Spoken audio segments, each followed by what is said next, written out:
Hey guys, welcome to Smack Talk Wrestling Reviews. I am your host Boyze, and this is the premiere of NXT versus NXT UK. That's right, just like what we have with Raw versus SmackDown, we're now going to add that to our NXT brand. So what we're going to do, as like we do every week, we will look at every segment of both NXT and NXT UK, give them a score out of 5, and the winner of the week will get a shiny button. So with all that said and done, before we get started guys, don't forget to like, subscribe and press that bell to keep notified, and let's hit the music.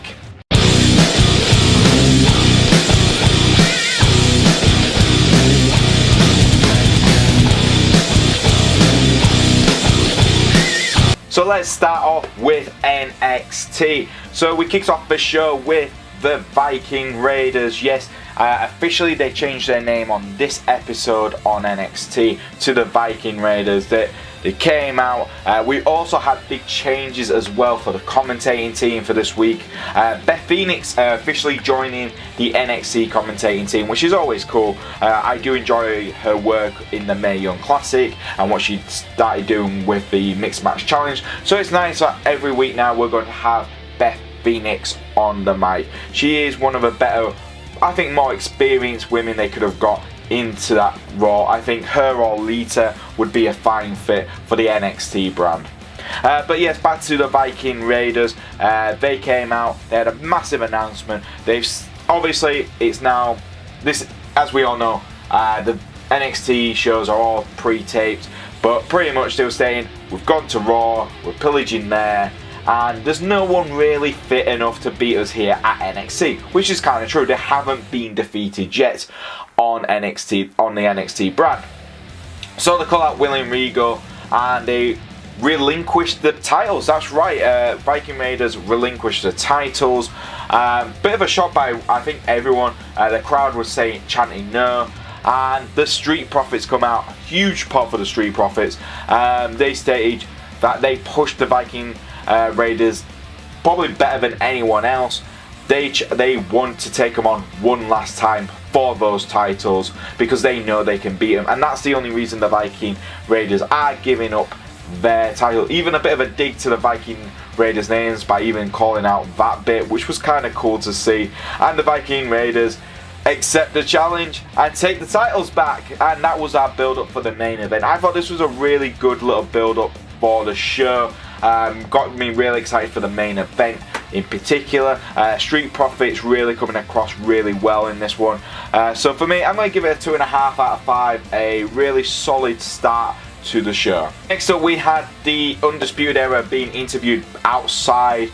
There was a bit of chaos going on while they were being interviewed. They were talking about Roderick Strong. For the last few weeks, there's been a bit of a divide in the Undisputed Era. Roderick Strong and Adam Cole kind of butting heads. I think this is a really good storyline which they're going for. I was hoping that we could build on it a little bit more, have Roderick Strong really start getting on to Adam Cole's nerves, and then this leads to Adam Cole having a title match with, you know, Johnny Gargano, and Roderick helping Adam Cole win, where everyone's like, oh, they're not friends anymore, and then Roderick comes back and he helps him win the title. But this didn't happen. We had Roderick Strong come out where the Undisputed Era start bickering, and he goes, I fixed the Matt Riddle problem for you, Adam. And there's a pretty much Roderick Strong holding Matt Riddle's sandal with blood on it, and they look so pleased. They handed him back his Undisputed Era band, and that was it.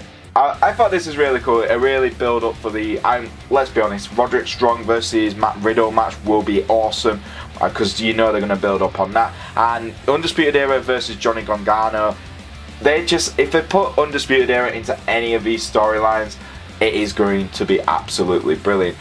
Really cool little backstage interview. The chaos in the background was really cool. The interview beforehand, I mean, Roderick Strong coming out with the bloodied sandal was awesome.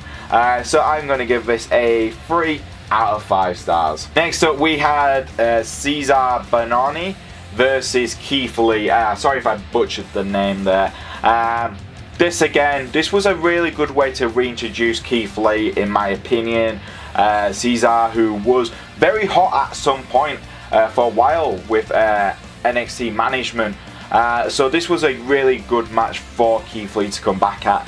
Keithley had a new intro, he just had a new swagger to him, and he just felt like, ooh, this is the Keithley that I remember from the independent scene. And he felt like it. He felt like he worked the crowd really well. He had a very dominant match against Cezar, and he won very comfortable. So for me, it's a great reintroduction for Keithley. Hopefully this can build up for, keep building him up, make him feel like one of the biggest stars on NXT, and I can't wait to see what they bring back with Keithley now fully recovered from his injuries. So for me, I'm going to give this a 2.5 out of 5. Next up, we had Kushida versus Reeves. This again, I actually really enjoyed this. Kushida is one of my favorite superstars from New Japan, so him going over to NXT was really exciting news for me as a fan, and I love his gimmick. I love the Back to the Future gimmick he has. He just is fun to watch. I saw him in WCPW's World Cup, and he is just such a talented wrestler. But yeah, this was a good match again. Reeves is someone I think the company just relies on just to have decent matches and highlights how good talent is. What I've been reading a lot, because I've always thought, oh, it's just pretty much like a kind of jobber level kind of guy. But no, if you read up on Reeves' recent NXT tours, live tours, he's been beating in a lot of the main events on those shows. So I think it's quite good. He really impressed me as well with his offense when he actually had some time. Kishida got distracted when Gulak came out, so that could be building up for Mastiff.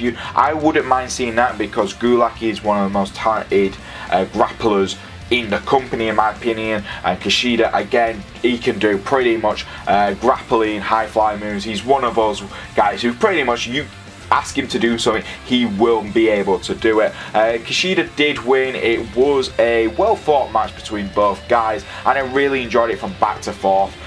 So for me, I'm going to give this a 2.5 out of 5. Next up, we had a quick backstage interview. Again, this was Johnny Gargano being interviewed. Matt Riddle was in the back. He was checking on Matt Riddle after Roderick Strong's attack, and Johnny Gargano just made it pretty simple.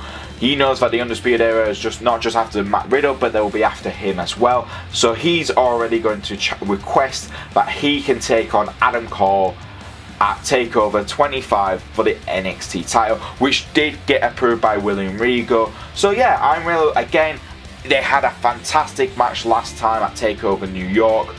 So for me, them going back and doing it again, just could not wait and see. Johnny Gargano and Adam Cole are two of my favourite wrestlers on the NXT brand right now, so they've just got chemistry. I'm sorry, but they do. If we can't add Tommaso Ciampa on NXT right now, Adam Cole versus Johnny Gargano is even better.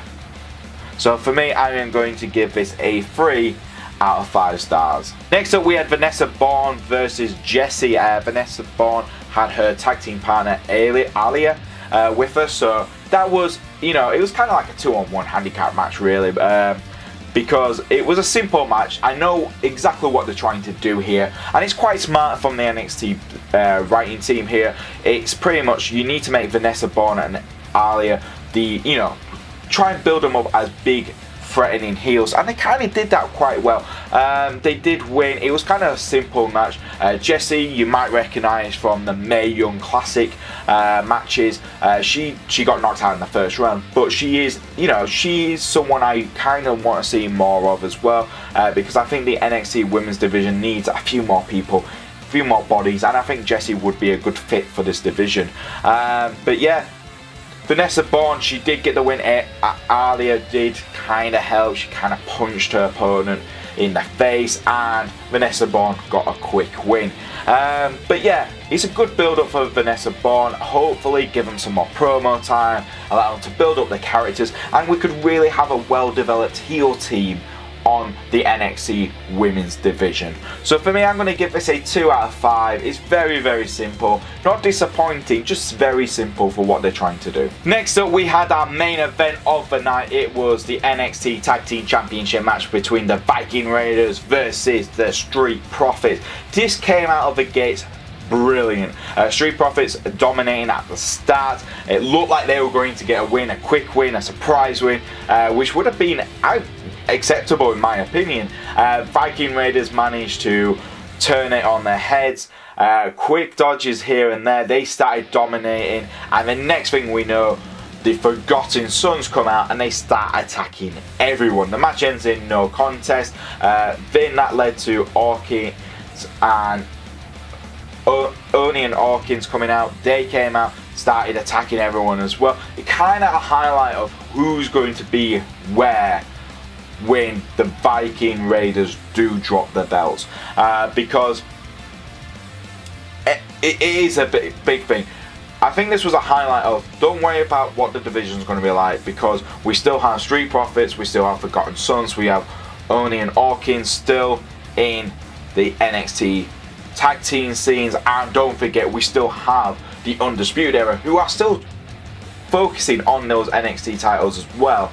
So the NXT tag team division is solid right now. It's very solid nucleus in my opinion.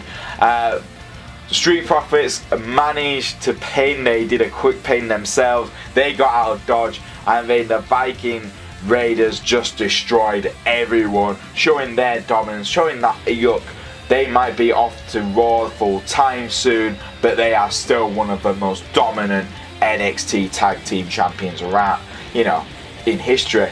So for me, I really enjoyed this. The build up from the start of the show to the end really worked out, and it really solidified what the NXT tag team division is going to look like after Viking Raiders do finally leave. So for me, I'm going to give this a 3 out of 5 stars. Now this moves us on to NXT UK, and we have Piper Niven versus Jamie and Hayter. I still, every time I hear Piper, I still think Viper. I'm sorry, but my brain is always going to think of her as Viper. But yeah, this was pretty much a decent showing for the new NXT superstar. For me, I was fanboying like no other when I saw her join NXT UK. I thought when the spoiler videos came, you know, when people were posting up photos of her weeks ago when she actually jumped in and joined NXT, I was like, oh yes, this is exactly what I wanted to see. Now that I get to watch her on NXT UK, she's just proving me every time right that she is one of the best women's wrestlers out there. She's got a different look. She's just so unique in her own style. She's a powerhouse superstar who can pull off moves you just don't expect, and I just cannot wait to have her turn heel, because she's so good as a heel. If you haven't seen Viper as a heel, there you go. That it. Her versus Toni Storm, classic matches on the independent scene over here in the UK. Just can't wait to see what they do on NXT UK. If they turn Piper heel, let her be and let her tear it around on the NXT brand. But right now they're going to keep her babyface for a while. But yes, it was a dominant showing for the new NXT superstar. She won comfortably and I really enjoyed it. So I'm going to give this a 2.5 out of 5. Next up we had one of the qualification matches for the Fatal 4-Way for the #1 contender for the WWE NXT United Kingdom Championship. Wow, that's a mouthful. This was Jordan Devlin versus Ligero. My boy Ligero from Leeds. Come on, Ligero. Yeah, Ligero and Devlin, two brilliant high flyers, fantastic in-ring ability. Devlin, you know what I always find funny, right? Because Devlin in Ireland is a babyface. Jordan Devlin is a babyface. He plays that really well. If you watch his stuff from over there, he's fantastic. I mean, when he comes over to UK, he's a heel, and he plays that even better. He's just fantastic. Ligero again, fantastic individual. I've seen him so many times on indie scenes over here in the UK, from very small events where I think there was like less than 100 people in the room, and we were still cheering Ligero. I still was, because every time they mention he's from Leeds, I'm just like, yeah, my boy Ligero.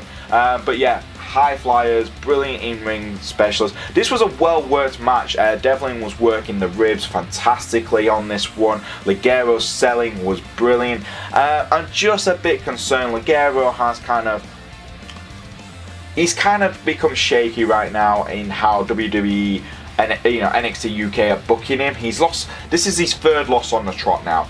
He did lose to Devlin, but it was a high-fly, high enjoyable match. But I think it was the right decision. Devlin is one of the best heels in NXT UK, without being in a faction, to say the least. But let's give Ligero some wins now. Come on, he's had 3 on the trot where he has lost. Let's get him a victory soon. So I'm going to give the match itself, because I really enjoyed it, guys. I'm going to give it a 3 out of 5 stars. Next up, we had Jack Star versus new NXT UK superstar Dragunov. This was Dragunov's first match, first time I've ever seen him, and I was really impressed. I thought this was a great introduction match for the new NXT UK superstar. Very entertaining. I kind of know what's going to happen in the future, but for his first introduction, first match on the UK brand, really enjoyable. Star is, I always love what they bring out for this when they talk about Jack Star, because they always go, his dream was to become a postman and a bus driver, but he decided to become a wrestler instead. Okay, yeah, it's that bogus kind of commentating information, but yeah, Jack Star's for me, he's a good little jobber. He really works well on that. Dragunov, I cannot wait to see what else he brings to the NXT UK brand.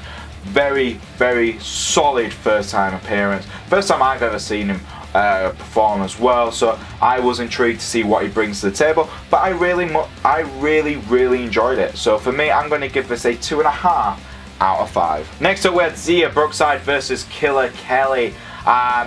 This was an interesting match because we saw Brookside kind of control the match with very much grappling techniques.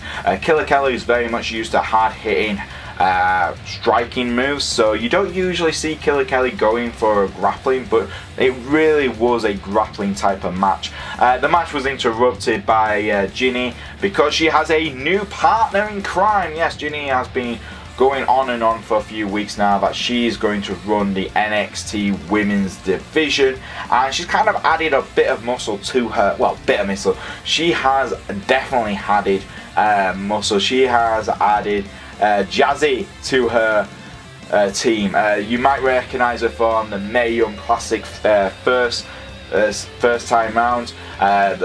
She is just absolutely brilliant. She's the alpha female. She is absolutely brilliant. She's got a huge name over here in the European scene. I've seen her once or twice in the indie scene. She is very dominant. She can match it with some of the guys. No joke. She is very dominant when she wants to be. It looked like Brookside and Killer Kelly were going to work together against Jessie. That did not happen. Killer Kelly kind of turned heel and walked away, and Brookside just got destroyed by Jessie, with Ginny just celebrating by the side.